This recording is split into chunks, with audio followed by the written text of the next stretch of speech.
I walked into that ICU room, expecting to surprise my son with homemade cookies. Instead, I found him unconscious, hooked up to machines, fighting for his life after a massive heart attack. His wife Nora wasn't crying at his bedside. She was in the Maldives, posting Instagram stories with another man, and spending David's money like water. So, I did what any loving mother would do. I froze every single bank account he'd ever given her access to.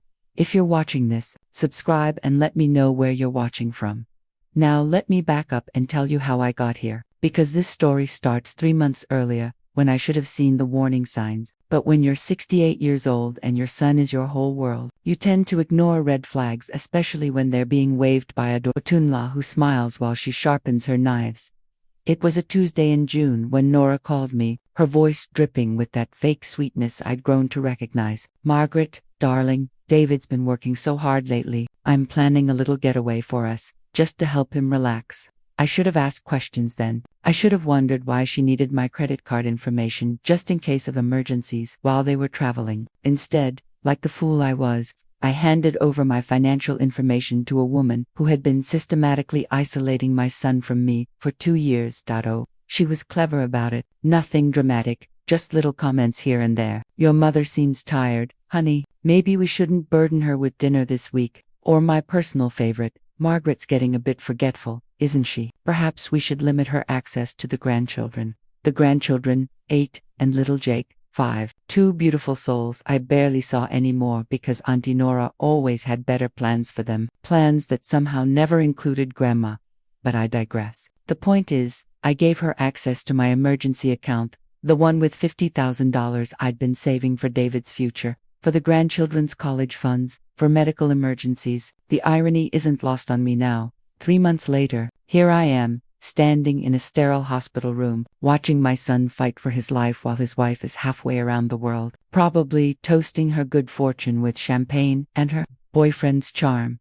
The nurses told me David had been alone when he collapsed at work. Alone.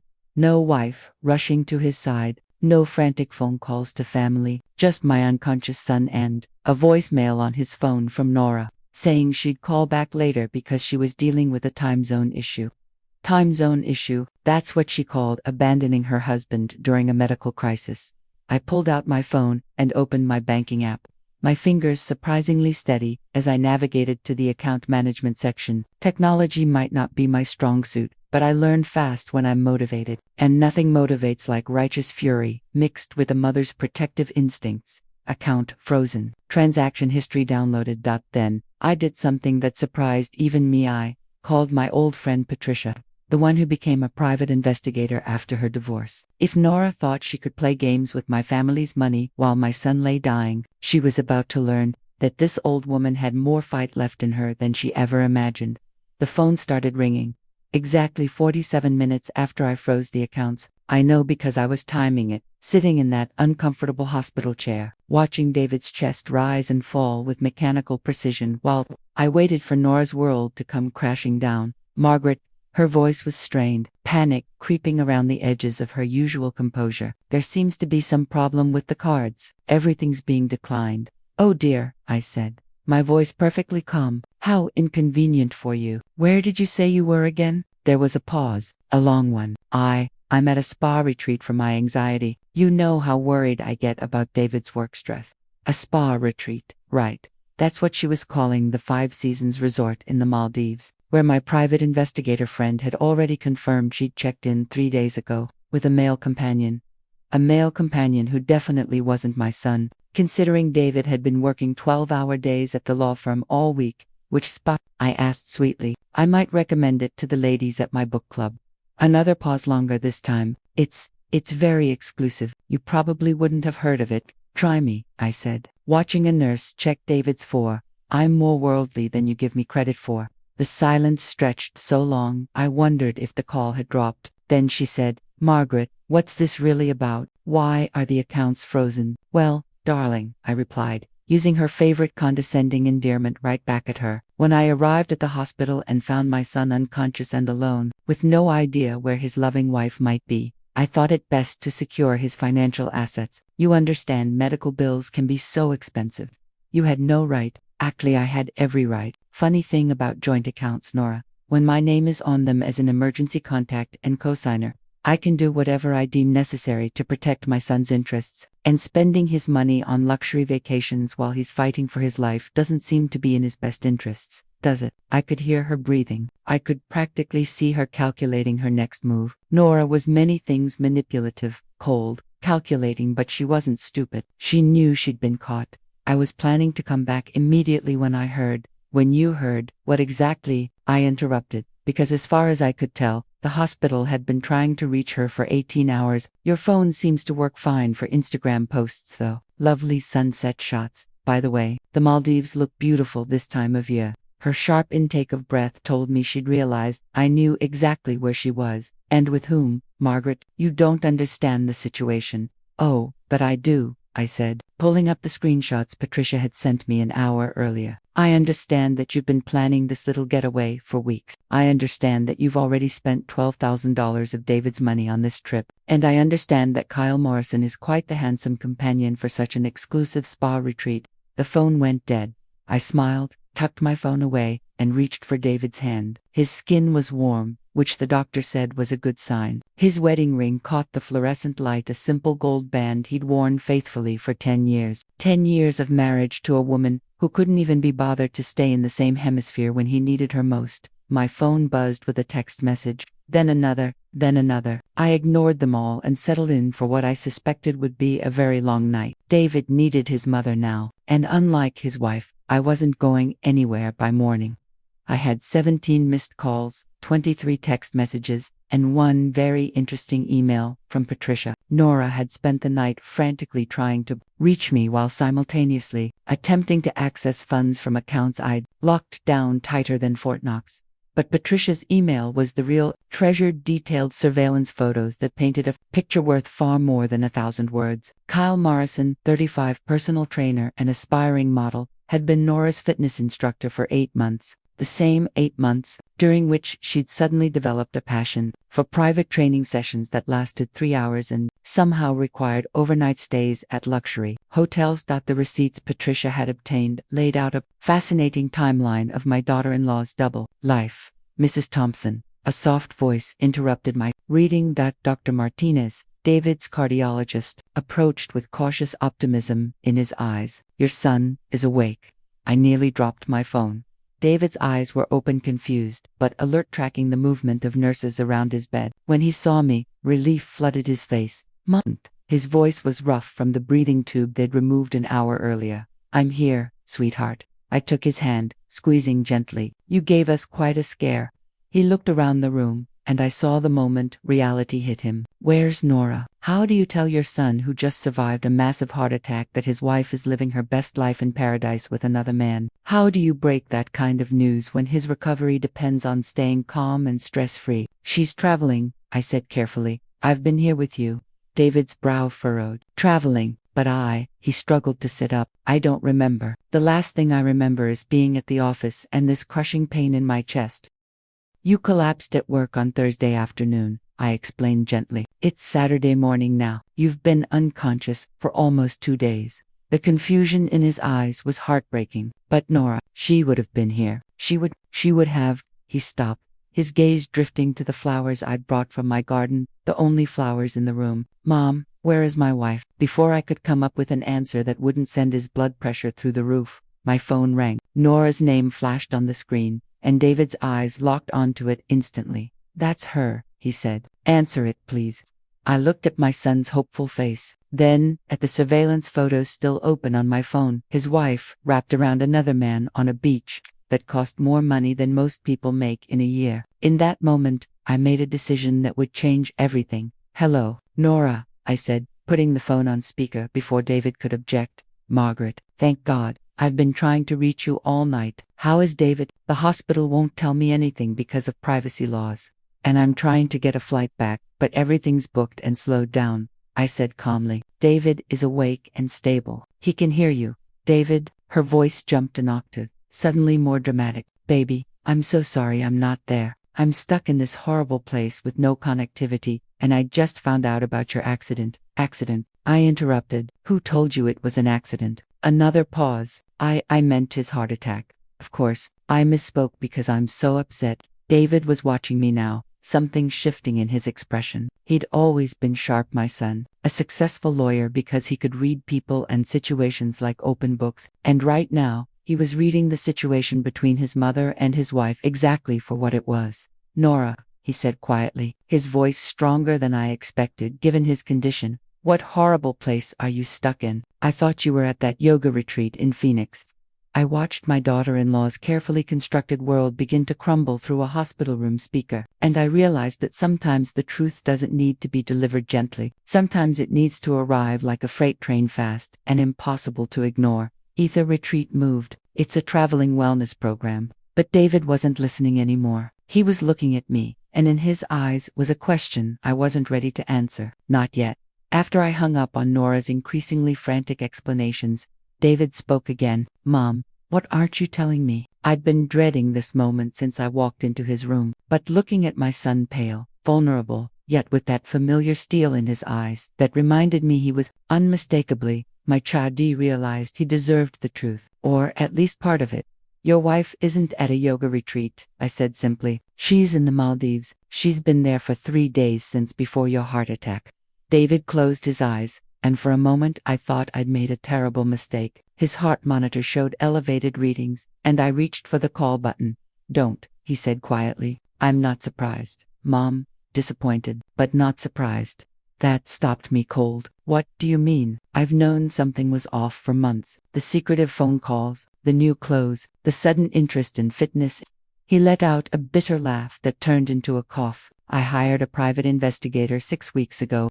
My son had hired a private investigator 6 weeks ago before I'd ever thought to call Patricia. And, I asked, though I already suspected the answer. Kyle Morrison, personal trainer. They've been having an affair for 8 months. David's voice was calm, almost clinical, like he was discussing a legal case instead of his marriage. What I didn't know was that she'd take a vacation while I was dying. The monitor beeped steadily as we sat in silence, absorbing the weight of it all. My son wasn't just a victim. He was a man who had been gathering evidence, planning his next move. The lawyer in him had stepped in where the husband could no longer survive. David, why didn't you say anything? Because I was hoping I was wrong, he said softly, and because I wanted to handle it plainly legally. Divorce can get messy when there are assets involved. Assets, of course. David had done very well for himself as a corporate lawyer. The house, the investments, the life insurance policy, the trust fund I'd helped him set up for the children. Nora stood to gain quite a bit in a divorce, especially if she could prove emotional distress or claim he'd been an absent husband. But adultery was still adultery, and evidence was evidence. So what was your plan? I asked. David smiled, then the first real smile I'd seen since he woke up. Well, it was to gather enough evidence to protect my assets and make sure I kept custody of Emma and Jake. But now, he gestured weakly around the hospital room. Now I think my plan just got a lot more interesting. How so? Because my loving wife just abandoned me during a medical emergency to continue her affair in paradise. He raised an eyebrow. Using my money, I assume. I nodded. She tried to spend $12,000 yesterday alone. I froze the accounts. You froze? David burst out laughing. Real laughter, even though it clearly hurt him. Mom, you magnificent woman. You froze her accounts while she was in the Maldives. She had access to my emergency funds. I removed that access. So she's stuck there. Well, she has whatever cash she brought and whatever Kyle can afford, but her credit cards, debit cards, and access to our accounts are completely frozen. David went quiet for a long moment, clearly working through the implications. Mom, I need you to do something for me. Anything. I need you to call my lawyer, Sandra Chen. Tell her it's time to move forward with the divorce papers we discussed. And tell her the situation has evolved. Evolved how? David's smile turned cold, and for a moment I didn't see my sweet boy. I saw the sharp attorney who'd built a successful practice by always being 3 steps ahead. Because abandonment during a medical emergency, adultery, and financial irresponsibility are going to make this divorce very one-sided in my favor, and the kids are at my sister's house for the weekend, safe and sound, with no idea their mother is currently stranded in paradise with her boyfriend. I squeezed his hand. You've been planning this for a while. I've been hoping I wouldn't need to, he corrected gently. But yes, I've been prepared. What I wasn't prepared for was having a heart attack at 42 or for my wife to be so callous about it. My phone buzzed again. Nora's name lit up the screen. We both looked at it. Should I answer? I asked. Absolutely, David said, but put it on speaker. I want to hear exactly how she plans to explain this one. Margaret, please, you have to help me.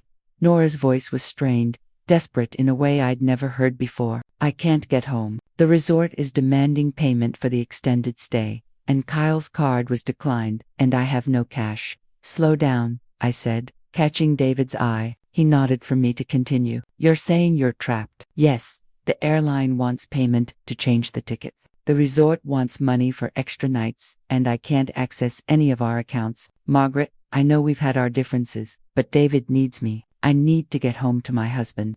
David mouthed, wow, and shook his head.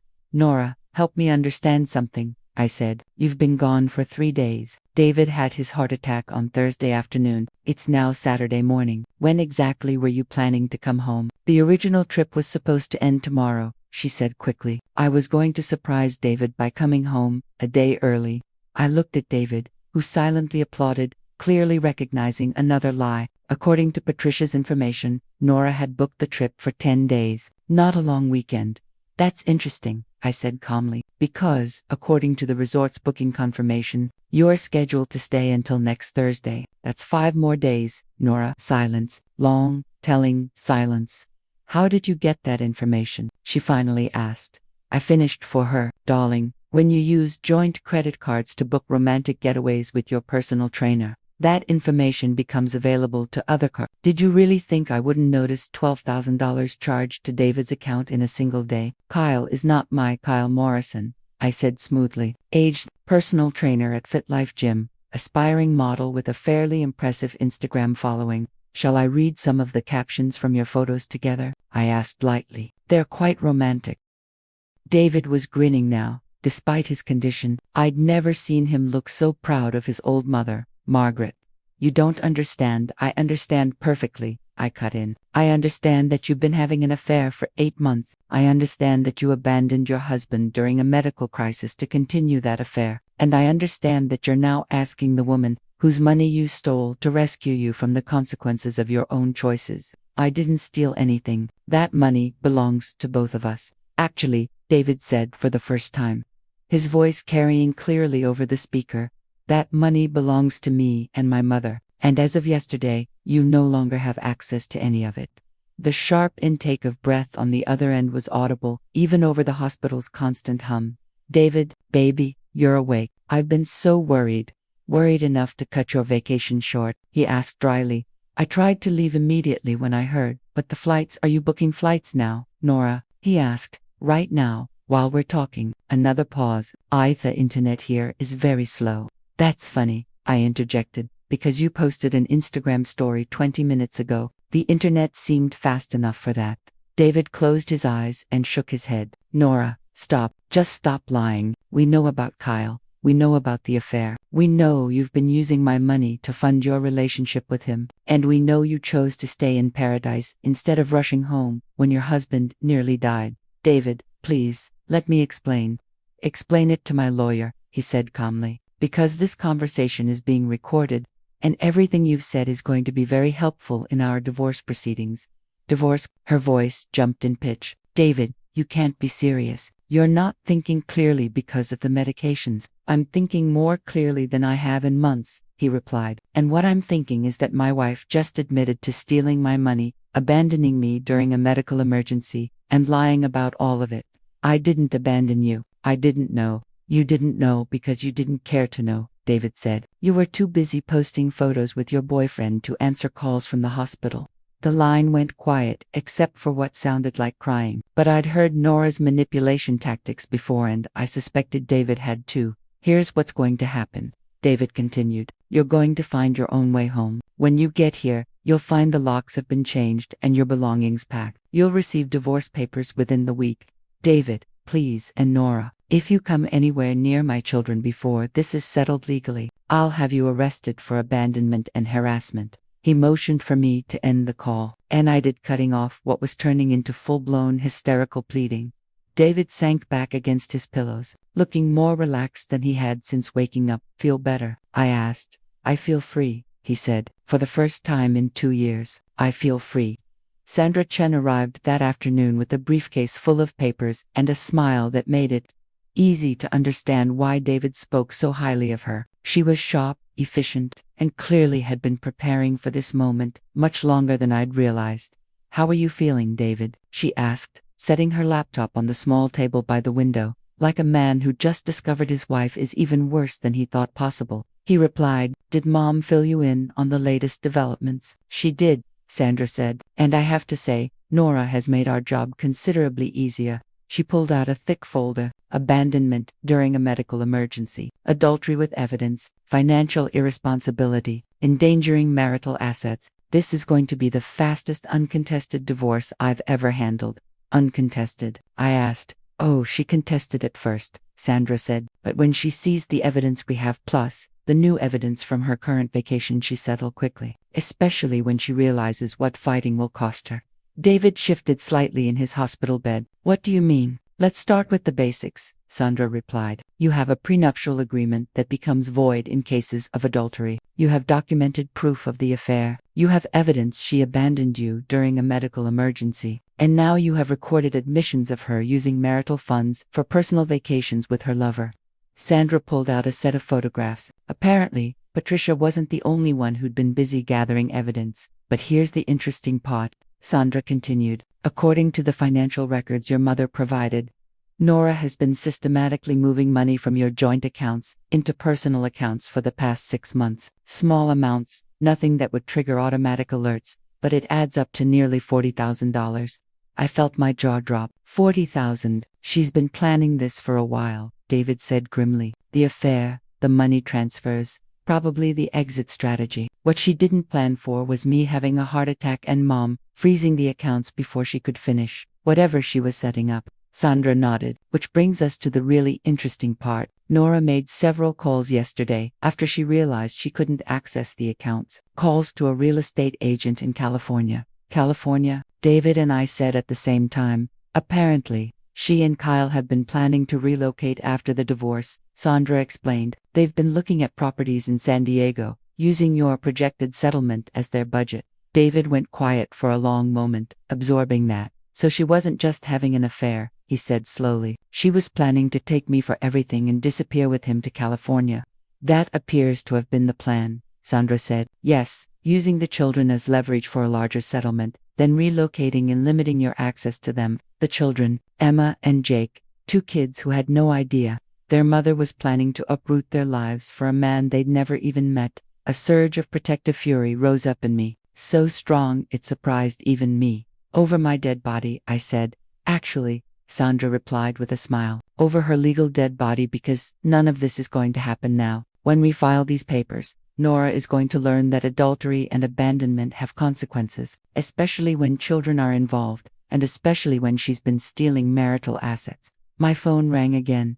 "Nora, want to have some fun?" Sandra asked, her eyes sparkling with something that might have been mischief. David looked at me, then at Sandra. "What kind of fun?" "Answer it," Sandra said. "But let me talk to her. As your attorney, I can say things you can't, and I've been looking forward to this conversation." I answered the phone and handed it to Sandra without a word. "Hello, Nora," Sandra said pleasantly. "This is Sandra Chen, David's attorney. I understand you're having some difficulties in the Maldives." The silence on the other end was so long, I wondered if the call had dropped.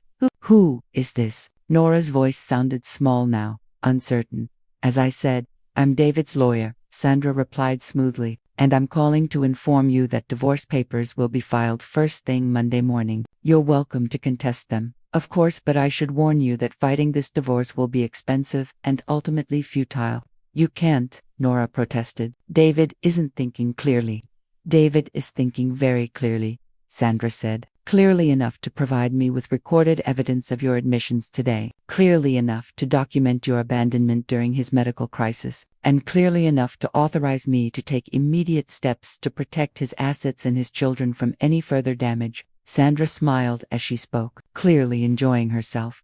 "Now, here's what's going to happen," she continued. "You're going to find your own way home from your romantic vacation. When you arrive, you'll discover that your access to marital assets has been permanently revoked. The locks on the family home have been changed, and your belongings are boxed and waiting for pickup. You can't do that. Actually, we can. Adultery voids the protections of your prenuptial agreement, though not its restrictions, and abandonment during a medical emergency is grounds for immediate asset protection under California law.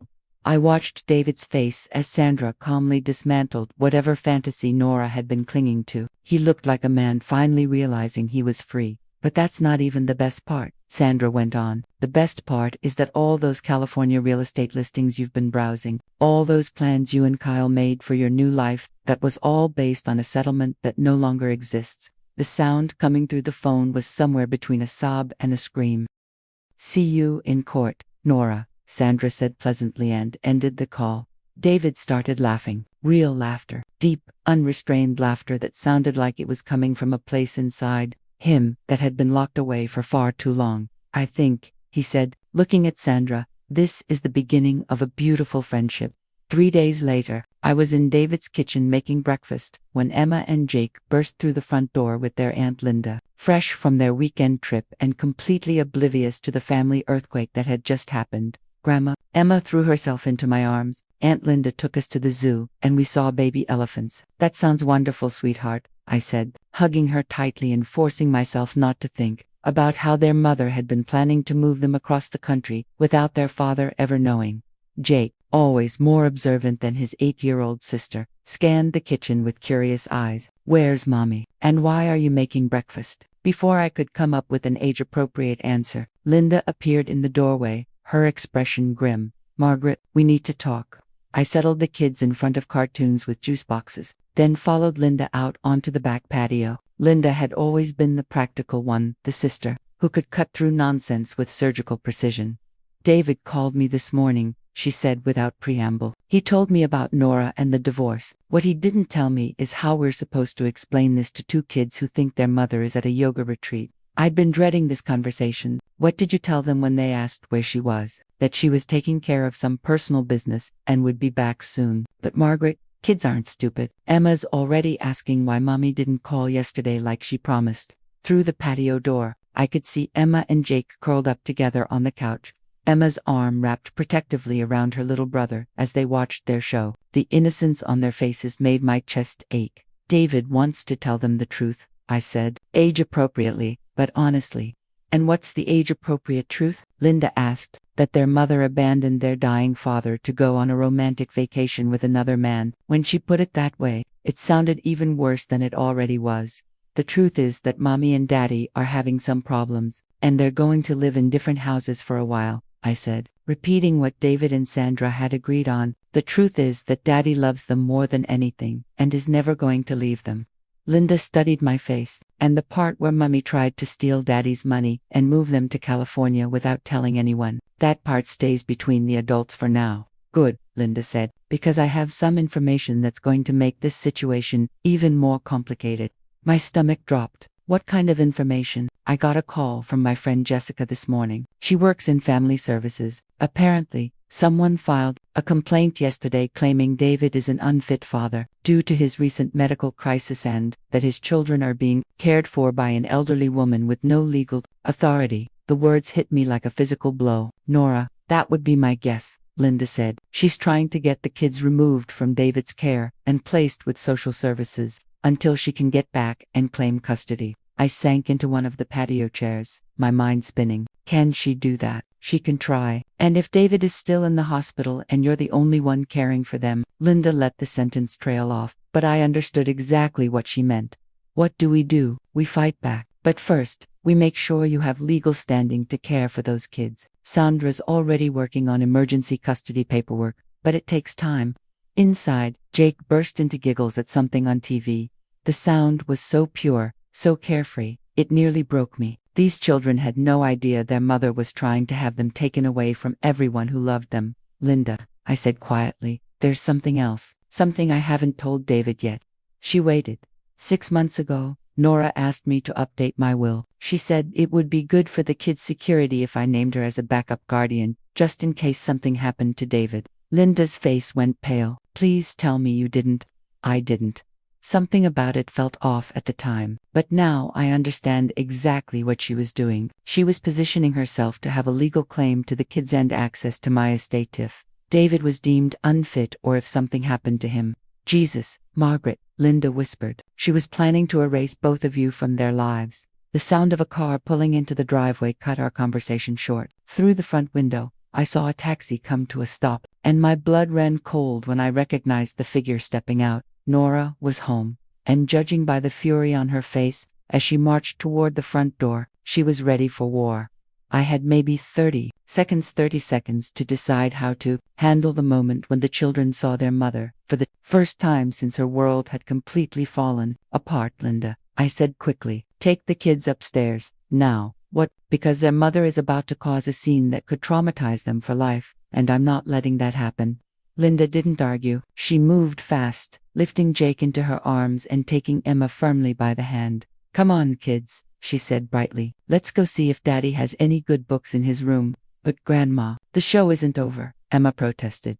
We'll finish it later, sweetheart, I said, keeping my voice calm despite my pounding heart. The front door rattled with sharp, aggressive knocking just as Linda disappeared upstairs with the children. I counted to 10, smoothed my hair, and opened the door with the same steady calm I'd used for years to face intimidating doctors and belligerent insurance agents. Nora looked terrible. Her usually flawless blonde hair was greasy and yanked into a messy ponytail. Her designer clothes were wrinkled, and her makeup did nothing to hide the dark circles under her eyes. But it was her expression that told the real story, raw, undiluted rage mixed with desperation. Where are my children? She demanded, pushing past me into the house. Your children are safe and being cared for, I said evenly, which is more than I can say for their father when you abandoned him. She spun around, eyes blazing. I didn't abandon anyone. I was trapped in another country with no money because I what? I cut in, protected my son's assets from a woman who was stealing them to fund her affair. That money belongs to me too. Actually, it doesn't. Your prenuptial agreement is very clear about that, especially in cases of adultery. Her face crumpled, the anger giving way to something close to panic. Margaret, please, I know how this looks, but you don't understand. I understand perfectly, I said. I understand that you've been planning to leave my son for months. I understand that you intended to take his children and his money and disappear to California with your boyfriend. And I understand that you called family services yesterday to try to have these children removed from their father's care. That one landed. Nora's face drained of color, confirming what Linda had suspected.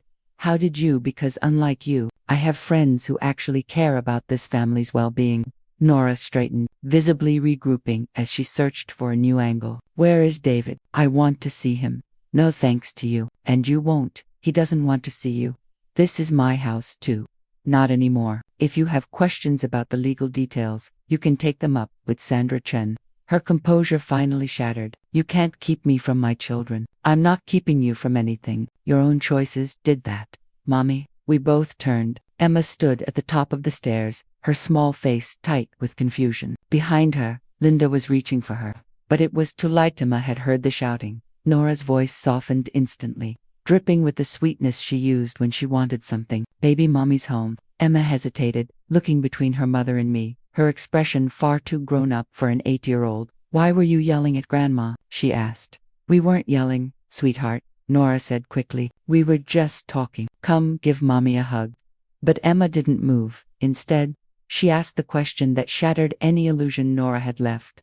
Mommy, Daddy's in the hospital. Why weren't you here when he got sick? The silence that followed was heavy, thick with a truth that couldn't be softened or explained away.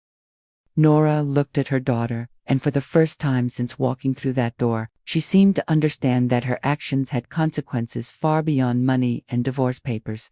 I was traveling. Baby, she said. I came as soon as I could, but Grandma was here. Emma nodded slowly. Grandma took care of Daddy. From the mouth of a child came the truth, simple, devastating, and impossible to deny. When it had mattered most, Grandma had been there and Mom had not. Nora tried to recover. Well, I'm here now, and I'm taking you and Jake home. This is home, Emma said firmly, and Daddy needs us here.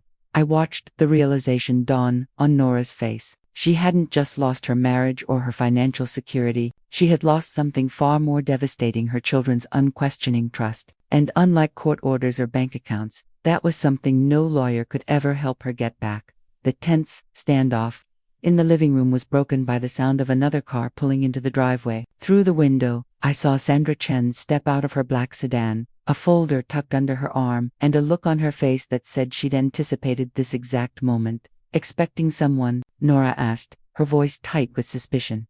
"Always," I replied calmly. Sandra knocked once before letting herself in, her professional composure intact despite the charged atmosphere. Double quotes, "Mrs. Caldwell," she said to Nora with cool politeness, "I was hoping I'd find you here." "I'm here to take my children and collect my belongings," Nora said, folding her arms defensively. "I'm afraid that won't be possible," Sandra replied, opening her folder. "I have a temporary restraining order preventing you from removing the children from their father's custody, along with a court order granting supervised visitation only."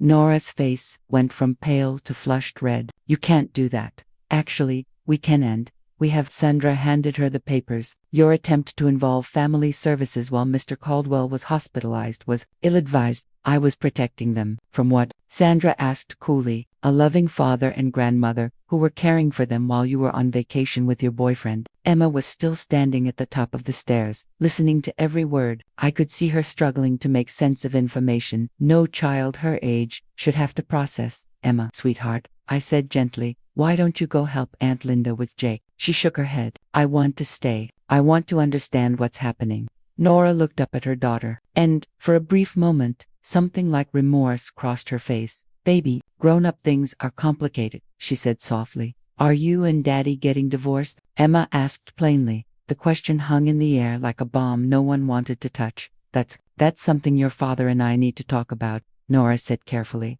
"Daddy already talked about it," Emma replied with brutal 8-year-old honesty. "He told Aunt Linda that you've been lying, and that you don't want to be married anymore."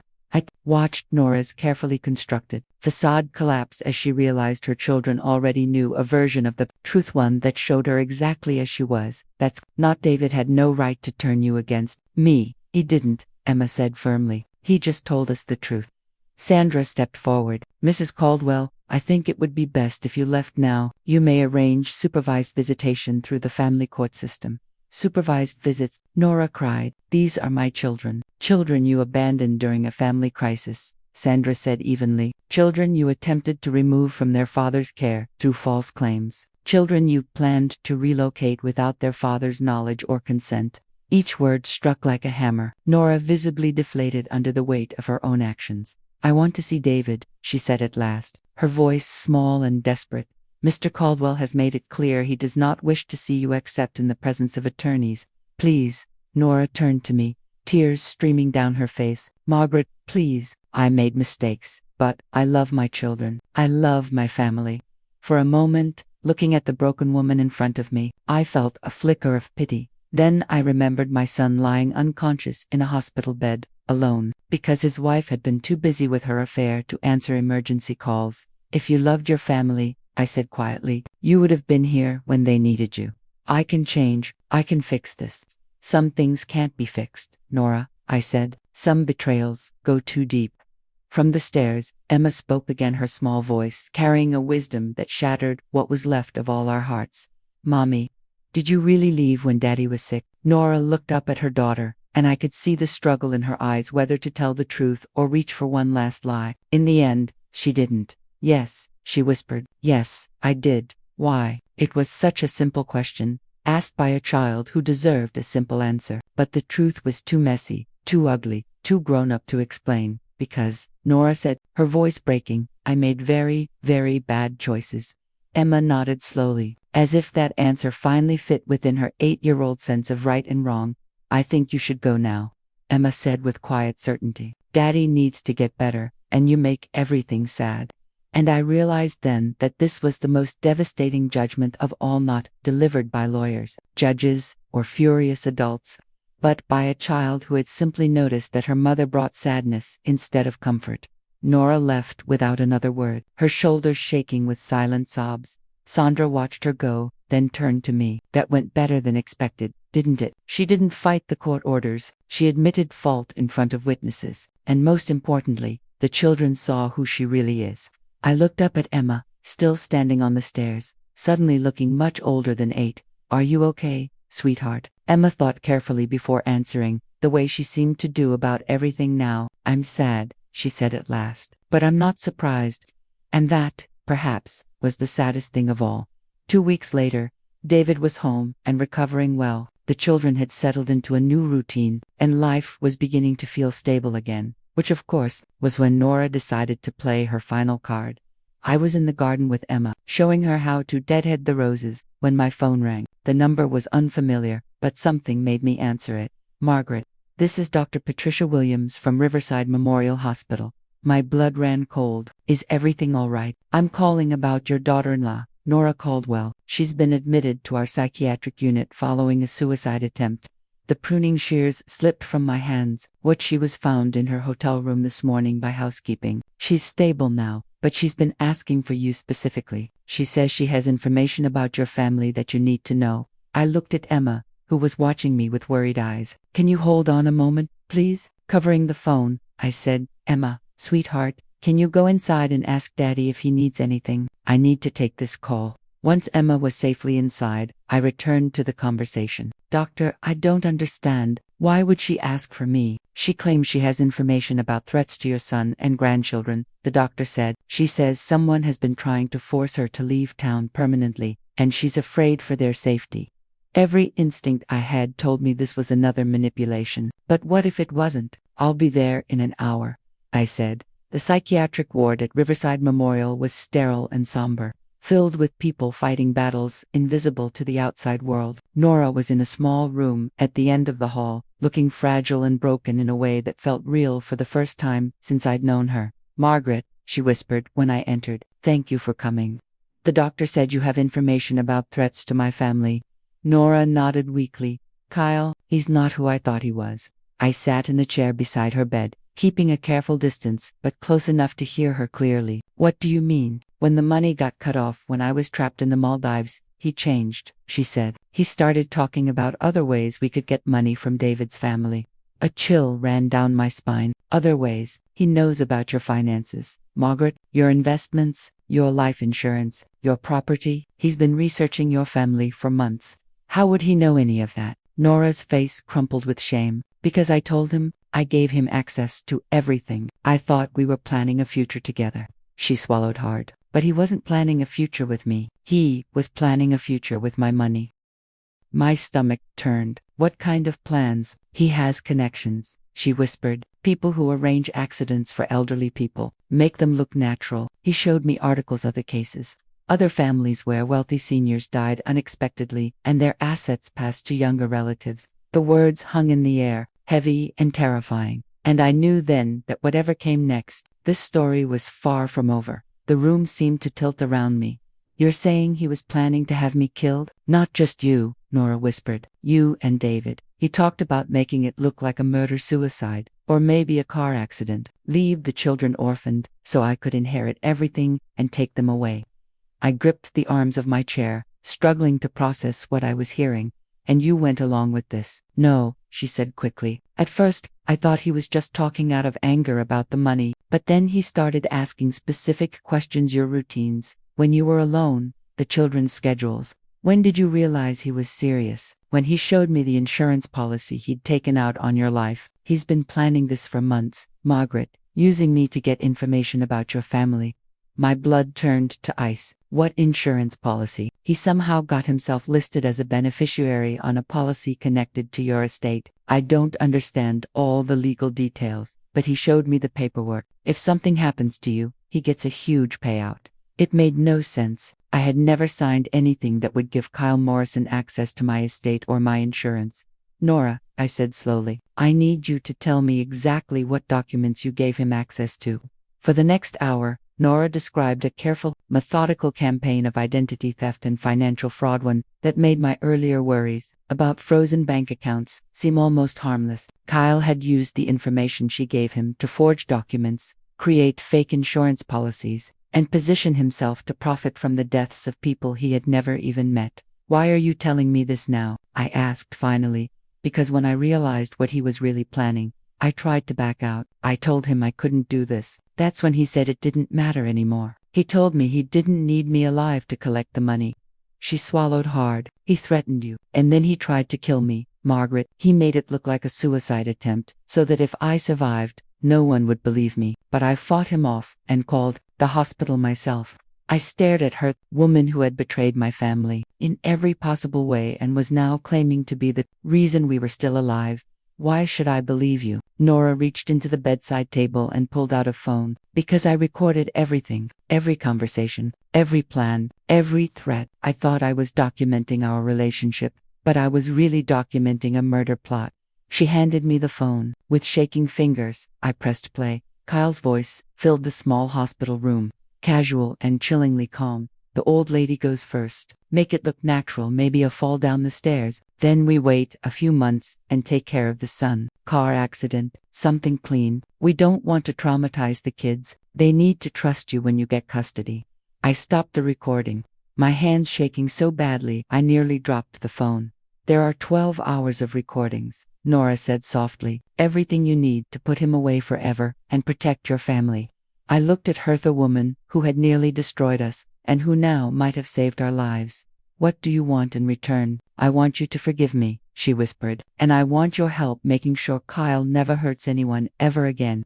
3 days later, the FBI arrested Kyle Morrison while he was conducting surveillance on my house, presumably planning the accident that would have started his scheme to murder my family for insurance money. The recordings Nora provided, combined with the forged documents and fraudulent insurance policies found in his possession, revealed a man who had turned identity theft and murder into a business model. Special Agent Jennifer Walsh, who led the case, told me Kyle had been running this scheme in 3 other states with different female accomplices. Nora wasn't his first victim, she said as we sat in David's living room, watching Emma and Jake play in the backyard, blissfully unaware of how close they had come to losing everything. She was just the first one smart enough to document it and brave enough to come forward. Your daughter-in-law saved your lives, Agent Walsh added. Without those recordings, we never would have been able to prove intent. David, still recovering but stronger every day, shook his head in disbelief. So, in a twisted way, Nora's affair actually saved us. Yes, Agent Walsh said. If she hadn't been involved with Kyle, we might never have known about his plans until it was too late. The irony wasn't lost on any of us. The woman who had betrayed our family had also, unintentionally, saved us from something far worse. What happens to her now? I asked. She's agreed to testify against Kyle and his associates in exchange for immunity from the fraud charges, Agent Walsh explained. She served some time for the identity theft, but with her cooperation, it'll likely be minimal. And the children? I asked, looking at David. That's between you and the family court, she said. But given everything that's come to light, I suspect custody won't be an issue. Later that evening, after the FBI had left and the children were asleep, David and I sat on the back porch, watching the sun dip below the horizon, trying to process everything that had happened. Mom, he said quietly, I owe you an apology. For what? For not seeing what Nora was really like, for letting her isolate you from our family, for not protecting you from all of this. I reached over and squeezed his hand. You couldn't have known. I should have trusted my instincts, and I should have trusted yours. We sat in comfortable silence for a while, listening to the evening sounds of suburbia, children playing, the distant hum of traffic, normal sounds from a normal world that had nearly been destroyed by the greed of a man we'd never met. What do we tell the kids? David asked eventually. We tell them that sometimes bad people try to hurt good families, but that love and truth are stronger than lies and greed, I said. We tell them that their mother made mistakes but ultimately did the right thing when it mattered most. And do we forgive her? He asked. I considered carefully. I don't know if I can forgive her for what she did to you, to our family, but I'm grateful she found the courage to stop something much worse from happening. My phone buzzed with a text from an unknown number. David and I both tensed. Unexpected messages still made us nervous, but when I opened it, it was from Nora. Margaret, I know I have no right to ask anything of you, but I wanted you to know that Kyle had a list, other families he was planning to target after yours. The FBI has that list now, and they're warning those families. Your strength in freezing those accounts and fighting back didn't just save your family, it saved strangers you'll never meet. Thank you for being braver than I was. I hope someday Emma and Jake will understand that their grandmother is a hero. I showed the message to David. He read it twice before handing the phone back. Are you a hero, Mom? He asked. I thought carefully. I'm a mother and grandmother who refused to let anyone hurt her family. If that makes me a hero, then every woman who's ever stood up to a bully is a hero. Then the world is full of heroes, he said. I hope so, I replied, watching the last light fade from the sky. I really hope so.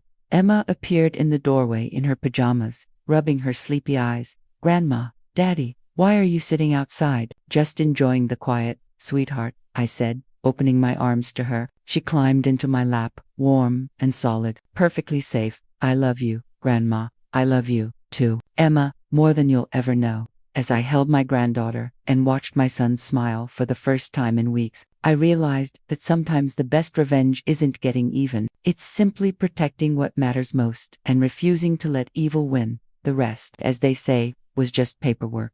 Thanks for listening. Don't forget to subscribe and feel free to share your story in the comments. Your voice matters.